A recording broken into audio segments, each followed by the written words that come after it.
This is Kessben 93.3 FM, a new wave of excellence in radio. Andy, my interest stories, say Franco now is so a bema, but I say when you bema cry. Ade. Ade. Like a cry team, I said, who are you? Malaria. Oh, but I'm not the name of you. Sir. Oh, some catch a Mickey. Okay, program Kakao University. Oh, okay, no one can't. Also, see, slow down. Chichi could say on him, say, Eddie, how do you go film? Okay. Andy, You know. you sure areas now, my boss, cry. Okay. Now, back, be a now back one, I mean, you can one of the accountant, Mazana. Now, running money in Kasakasi, I don't know. Many problem. Only problem, eh? Many problem. Okay, by about The only year why Manchester on person was a cover DVD. yes, Mabusan, this is here. And that's the addition. Okay. All right. Yanko. General, and now UEFA Champions League games, so and as usual, now you hear our games in the Bisiako. The biggest of it all was game so over the Parc des Princes. Abra Paris Saint-Germain after tsunami ekoto omo at St James Park. No beer share the reaction. Beba a game because after that particular game, Luis Enrique Nyan fair share of a criticism on the man in France. Mbappe was the worst culprit. L'equipe for Jen who would Kasa after that particular game. It no be a share PSG for very reacting. No much the BB said it was just one of game now. Moko boy against Newcastle United, a well-determined side that no my year ready say on the day. No matter the talent of PSG be parody no more Emma PSG intimate and show. And then the game I'm kind of say you heard the battle no from wide areas no you know asana game no etimi ekoso e Parc des Princes and you really no na AC Milan PSG etimi asho mo ekamiensa clearly so share the defense of AC Milan almost dealing with the PSG the AC Milan attack very very well. Olivier Giroud, Christian Pulisic, and then Rafael Leo. Omo making sure say any of these guys, omo be keep omo quiet. Rafael Leo the end na head kakra, but enam so you be away inconsistent in terms of scoring no. So create space ne crowd the ball on the left. Now Katina so betimi abobo na to atrem na obre. And then Lucas Hernandez and so making sure say only Christian Pulisic be here adwuma ni left side ho. And Amakinos and then Milan Skriniar also made sure some mother space to Olivier Giroud and Kylian Mbappe from nowhere. Shekwanya within the two defenders of Abrante Fen Malik Thiaw and Fikayo tomorrow Otiminya sa space now the ball to Mark Minan a right side a goalkeeper and Mbappe was fantastic. And someone Mukafan who after the Newcastle game no so Otimi prove BB and clearly and only idea Otimi who so much from Ousmane Dembele after free FC Barcelona ebe johnny team ayefeno PSG but enra on also tres at least so man it's that space in the dia obetimi aye adwuma and he played very very well against you Hernandez on also etimi ebo adwuma kama eba niema etimi koyi Randall Colomwani on also by so much hype after the ball no boss at the World Cup no dia benya din kakaka well in the Bundesliga Onunsu nya the fair share of Enyema also team the present in the Bundesliga and when a chance Adiamba PSG a young player and then Rajino Onunsu nya the northern over Abrante Feni Gunkalu Ramos no Onunsu etimi eshe go elho before Lee Chan and so edit the third goal no Ebabeka so clearly PSG no we are prepared say and someone for come for munina omu betimi approve certain things right and clearly omu ye where it matters most any idea.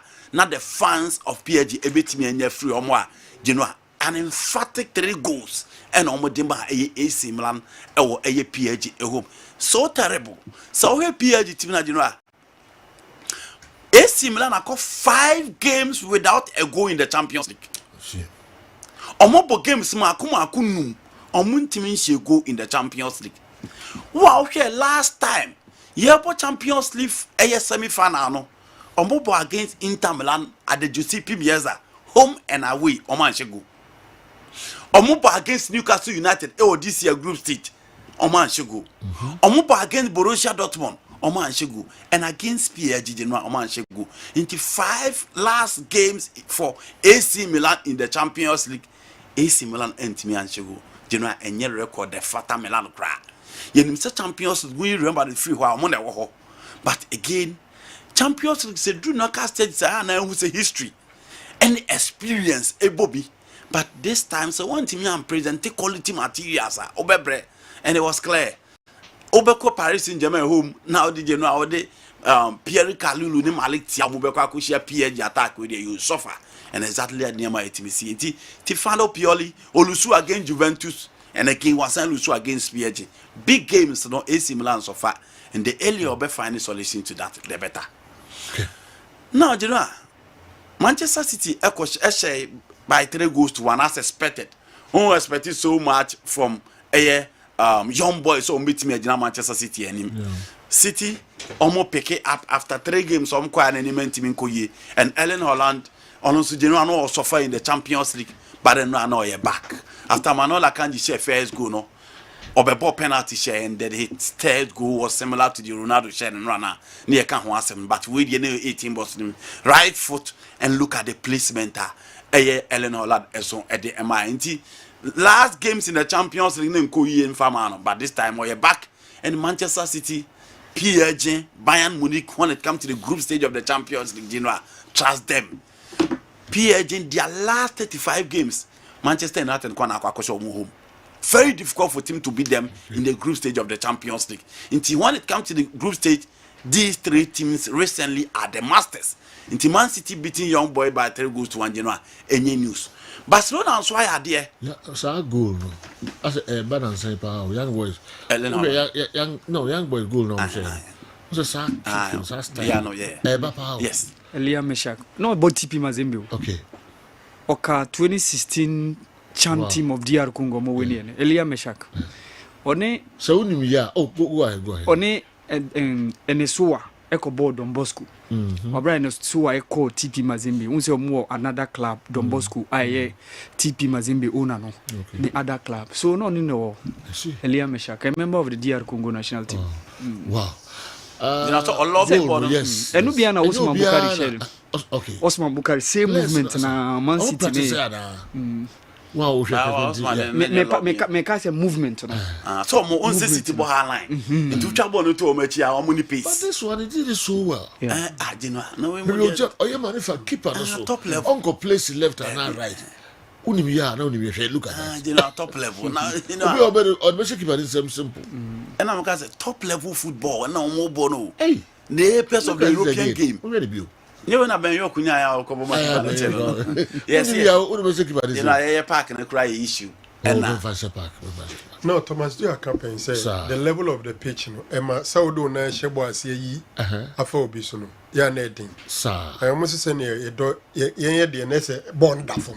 But when you have space kakra da asasana nkasa ne grass no nti tim ma utwa on say Premier League din say obi atwa bo ase afa keeper so ache Premier League Igana league okay you come on to say keeper but now do na ya chase etwa ase afa keeper so akoto GPL and how Premier League dey say me kan ye GPL okay sorry me no ya adwen you ka Premier League da na England for them GPL na din say ubohu say obi din na ya hye boss ye twa for keeper so amana kwche keep coast Kumasi crying to me mouse maybe Thomas just told me this and we place because see a park no like as a grass near flat into space in the grass no any asasana kasase into ma say the technique how the una ye ball na see twa amana fa we so say no ye no e a bit difficult for us here me hwehwe bi say munya bia na Ghana Premier League bi si ba bia mo so yeah it's not and it's so common but you go practice it here but for akwa Sunday Coronation Park go here Benjamin York according to Ben York there you know what said the players in keke ball yeah e wo ye league ni tre omo keke na nye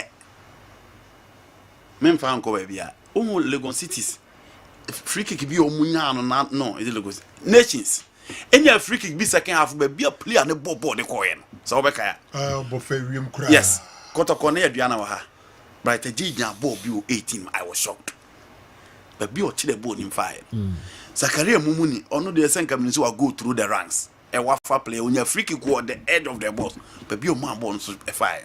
It is not technique in kicking balls, you players in the bread, but you can't blame them. Kusiano, featuring now, no more use of margin the ball. Building your muscles. Timmy Abo into a cabedako gym. Do we want to say coaches nature? You know, you build her coaches today, and then wow, so we are ready so be soon. So we are on it. The guy striker who is a brandy ABA, who could train na. No, why is Shokuns, who might keep any PB drew by Biano or Bonafan so. Would you try one day back, but it's say, Omombo penalty now, but Hema keep a remove no to a say, he can't be Bobinano. The why Adrian any soon was soon, and said, you know, when you see I who could do a bone or back a get to me, I'm a keep an action. Okay. Into a matter of so besuan, was our technique in kicking balls. You go back to discussion now. Okay, Genoa, into that is it for Manchester City.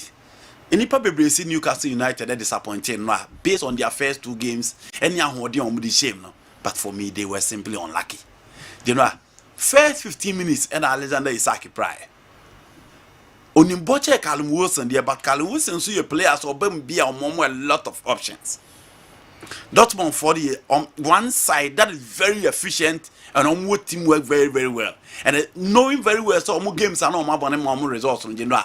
No, so I'm making sure second be so also be free this particular game because group him still open. You almost say PSG 6 points there, but Newcastle were 4, Dortmund were 4. And AC Milan A2 until the group is still open. Yeah, they can't tell as the group of death. Now, I can say the arrangements and the results from see Bana. Here so be beating me a catcher. And wave airs from Slotterbeck and Odema Abranti Fendi Damen and Genoa. Look at the placement as well. Okay. In Tempano, no so the ball no it me a 2 kama. Newcastle United fighting said your baby Anthony Gordon and Callum Wilson hit back twice. Almost fighting even the last minute.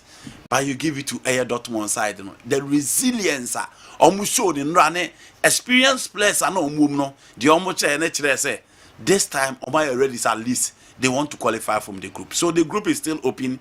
Newcastle United need to be very careful because next game back away. AC Milan so about 2 games at home na general.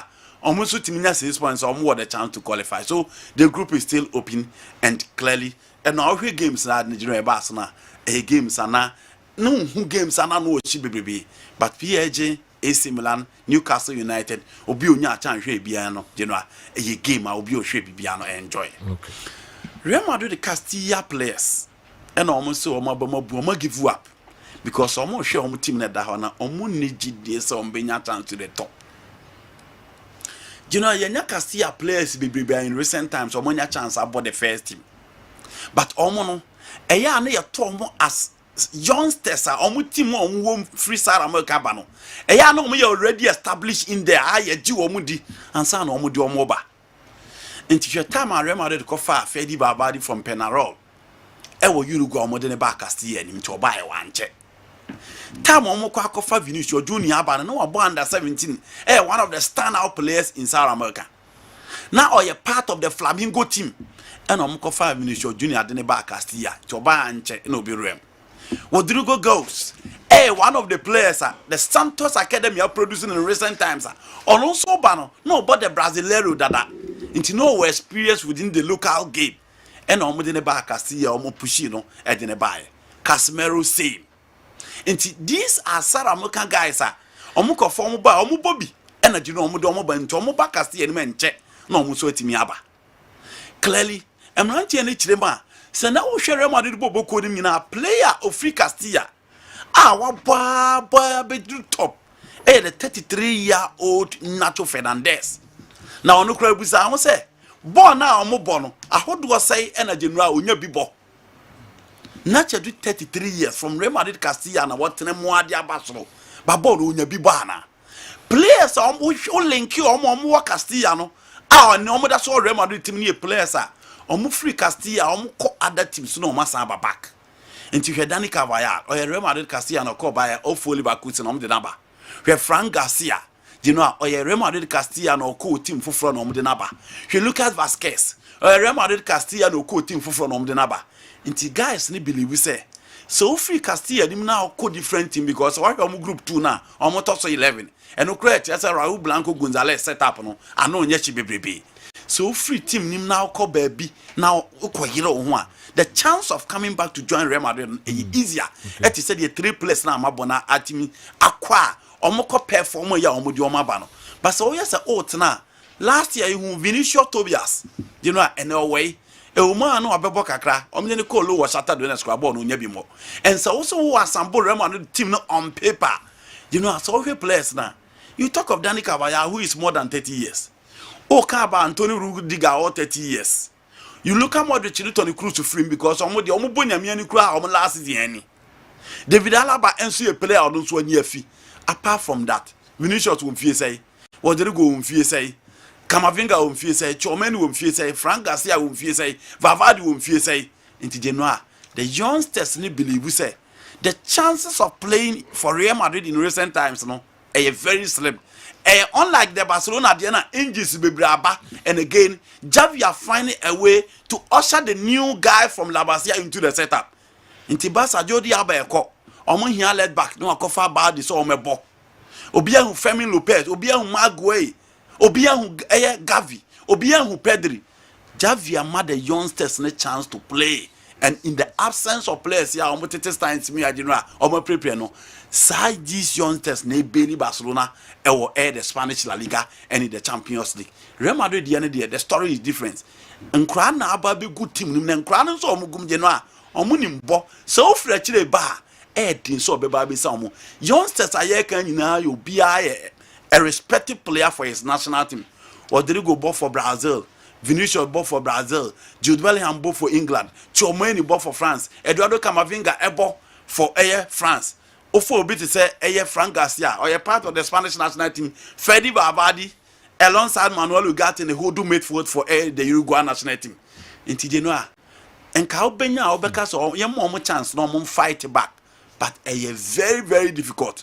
Say obetimi ababe ru this recent Barcelona Real Madrid team because youngsters no mo nimpo and the opportunity e dey am mo prove until te kira e be dey so obetimi erem. Wow. But say be so free academies ni advance team and Ketwana almost what me a senior teams no perform. Why? What's going on now? You know, come Madrid and I say other teams in Genoa. No, make just 2 teams in Madrid, Barca. You know, Madrid is a hugely demanding club. Barcelona how many years without the Champions League? 2015 the Babi Sine. How many years? You are talking about 8 years down the line. That is not to say Madrid and Kobe. They almost got 32 years without the Champions League. Almost got 10 years without the Champions League. But this time, almost you almost transition year. Transition na Carlo Ancelotti aye no why ni year. Now say look at Modric go complain is adding to not bench. But clearly, Saoche Camavinga experience our benya. He's young, he has won the Champions League. Chomeni nkwa na enyi bi among their youngsters. Valverde has won it. Vinicius has won it. Rodrigo has won it. Until what the one mun beba be you o film and potentially guys na work Castilla no match say omo the chance on beat me abana. Omo nchire. But you know I consider Barcelona for no. Gavin had a chance straight away or the Roman Spanish national team. Or show the consistency. Pedri had a chance injuries na had on. Obi Osho the last European Championship he was the best young player. Look at him at the World Cup. Look at him in the Nations League. Into a gay on the chance to approve. Badly until recently no had put inform in my opinion. But Obnia chance be Bob Barca led back is playing so well. Mark go in the save Barcelona last game against Atletico Bilbao. And no Fermin Lopez ashe. Into the young guys now Barca am more chance in general. But again, the injury situation of Barcelona and Real Madrid and Yepe. Rafinha pra, Lewandowski pra, Pedri pra. Genoa. Kondi pra. Into Barca few guys now that be almost starting in Genoa. Omo no dey omo say susu mo ma no omo te wo no. Omo nyina prepare. Into so omo pra dey na be. Obviously you give opportunity to the youngsters.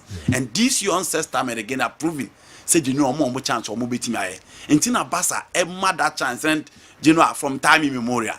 Barcelona emma the La Masia guys an opportunity to Real Madrid for no giving their players those from Castilla a chance.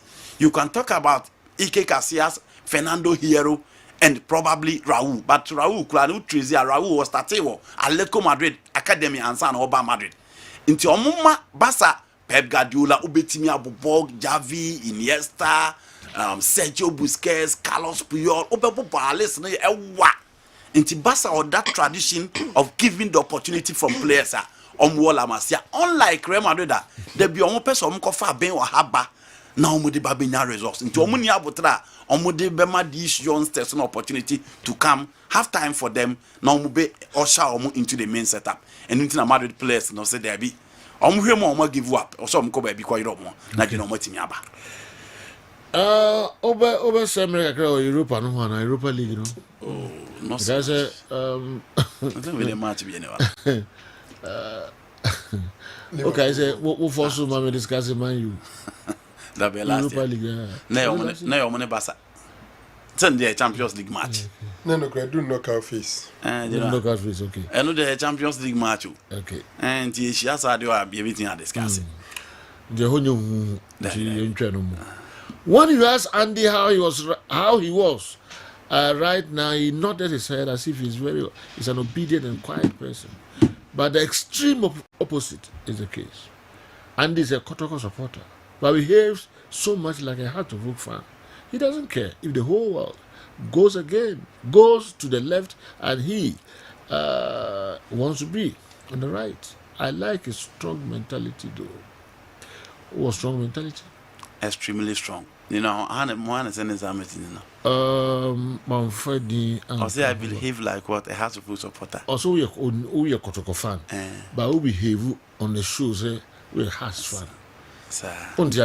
There be also more you be say Hearts for no. Omo near the omo pechinye. Oh, okay. And to her sending near the in the chinye. Obeka say Hearts for Okay. I hope that's actually. All right, but we call Sir Franco Naro. Andy is a diamond. No doubt he's my favorite. His submission on Apia McCarthy was referenced by TV3 on their GPL Express program. Legacy, Takrade, Naro. General, I think it's group from there because why the group of death. So far, I was asking myself, say, AC Milan is the team disappointing everybody. Ebra drawn by, and now the question was Paris Saint-Germain, AC Milan, Borussia Dortmund, which two? And they've been making it to the knockout phase of the Champions League. Now, why? And they become Europa League. And also AC Milan, in terms of experience in the Champions League, Nanka the most experience in that group. But unfortunately, after some 3 games, they've not won a single game. I was so disappointed yesterday with Newcastle United because after playing so well in their first 2 games, Nami expect to say was St. James there and Kanye Biano on Befa win, non chances of negotiating the group stage and going into the knockout phase now very high. But Enra Omutrama Dortmund Omunyadua. I got 2 games to go, and it looks like Paris Saint-Germain is likely to negotiate their way out. That was our group. The can is in Newcastle. Next game here Dortmund. I just want to pick a point tournament. This a bad game on Eddie Amomo. General, a quick one. Some people have started calling it an embarrassment, like the United's decision to go back to a DVD here. No matter so back about Manchester United. Of course, Obi Obeka say I'm sure they want to mean kaze or a way wrong. First of all, the here thing, very simple. Nipa be bring how he was treated, and United captain Crack can say Ubenya Nanka United another chance. So Mbeja David here quite ye. After some 12 years at the club. In fact, in the history of Manchester United, he is the longest serving goalkeeper. 12 seasons from 2011 to 2023. 12 seasons at the club. And the Sayer Nkrofongo one is he left as the best goalkeeper in the Premier League. But hey, Eric Ten Hag also about build the free. He thinks that David here is not good with the foot. He has Andre Onana in said here echo. Utie the here and come on. First of all, the contract ran it down. He was on £375,000 sterling every week. And the United man offer. So Mubeti so 170 agu no mama 200,000 every week, sorry. Now what me akoswatna was they were negotiating. Then the other thing was that United catch David here say they can't assure him of the number 1 spot. Into one omobeti na ketua no so every 375 to 200,000 every week. And which he can't be assured of a first team start as a number 1 in the team. Whilst the offer was on the table, then eventually United in Unana we no mukache David here say they have even withdrawn that offer. Then David here would have to leave. Now, at that time, United is so yes, I no. Na Onana and so the nechi actually Cameroon national team no. United felt Onana was not going to AFCON. Fast forward, Onana Asasana Jane, Obeko Akobode Ama Cameroon. Now African Cup of Nations is coming up from 13 January to 12 February. The African Cup of Nations will be on. What it means is that potentially, say Cameroon a progressive to the final. As it says, some 8 matches, David here will not be available for Manchester United. Omakofa Abrantie Mfrena Ate, Edina Freeze, Fenerbahce, Edinaba, and Tom Heaton. But Tom Heaton and Kasa injuries near the air affecting. So United is not too sure about that. The good thing about United is that David here has not signed for any club. He's a free agent. And I'm saying in recent times he's in and around the club. In fact, the game with Sheffield United after the game, Oni Omu Eko Ekunyat Omuko Shiae Eko Haviti Moabi posted pictures. David here, I think this was a man game, no Eko Korea, no. After that, only Bruno Fernandes, only Tom Heaton, any Rafael Varane, Emusu Sakushia, Moawie, ebe posty pictures near the. It is possible, say reporter, Ebano, a conversation has started. And me in person, I'll be so happy if David here returns, especially when Abrantian will not be there. That is Onana. And I think United from Penny for being the chance to right the wrong. Okay. For the end of the season, so that they will give him a better send off because he has replaced Van der Sar very well. Yeah. And me, my dream is the issue of your boyfriend. You know, me just shows the United are starting from behind. I build that to us so I could go into your boyfriend. And shut that mind for so papebia. Who knows? Maguire example no. An example. You might not know David here will come and probably will put up a good performance. You'll be forced to even push Onana to a number 2. And the next game, say other centre backs are available. It may be difficult for Eric Ten Hag to push Maguire to the bench after winning the man of the match in the last game, scoring and all that general. Oh, okay. Sir Franco Naru. For Andy, he's so passionate and how he makes his submissions, I really love the logic. I love to listen to him. Anytime he comes to Takrady, I'll take him to God is love. I call rock and I do if you Takrady about. I call Takrady that Once. Oh, okay. Once. Into Ukwa na branch blue house, if you know, I call rock. Oduboko, God is love. And about Kuruzu got all the Moko in refuge. Yeah. Oh, Takrady. What is love? Oh, okay. That's all who be a crowd. David. So what could film whip here but one thing that? This will be so be a dear. Okay. But so could not join to be David. The soon you be that who free has straight home. All right. And so yeah. Your school no. See entertainment. Sada you say pa. Your school no. Dan tema unya manida. A cat a subeti. Say Humberto. Who could feel the one pia. Sika will see a month. It's not. You have no idea. It's always not like that. It is It's not always like that. Okay. Yeah, your school no. See entertainment. Good entertainment floor also no. Omni homes so muy bad. The omo floor ho sell be a home bedroom. Yeah. Omo ni floor ho be no omo dangerous. Unim baby omo she. You are din. Bina nipa no se fie na ya ade. Sir Rango. I say when you say when I said you be kan what yard will be baby rembi. nipa hyɛ bebree nkyerɛ sɛ ɔmmɔka deɛ woyɛ wɔ fie hɔ na ɛbɛkyerɛ sɛ wobɛbɔka na wommɔka bɔhɛ no ne momo ne di ɛsu wɔ fie ba phone no ne chat na so sometimes ɛtoma nti nyɛ sɛ wowɔ fie a na wommɔka nkurɔfoɔ hyɛ fie bɔka wo fie pa tɛdeɛ nka ho ase wae tɛdeɛ ɛnka ne ho ase ebi tua sika etua wuba ne boot so deliveries ahodoɔ. sure Your panel is full of wisdom. I enjoy every bit of listening to them, especially Sir Franco Naro. Long live Kessben. Jeff, anyway, free Solar. Jeff Solar. And I'm reading sure say or not for. Richard Murphy, I can say me. Side chicks are now family members. why do Richard Murphy On my platform, is not just a bushani share with me invite yeah, side chicks are now family members. They sit within your husband's friends and colleagues when he invites them to your occasion. They know you, but you don't know them. Every woman whose husband is doing well has one. Just your own. Okay, yeah, trust me. Occasion be a bar, say a bad occasion one way. Namotitiwa. Side chick in the trim. but on the Beman and Amfu Aye. What is umbaku dia.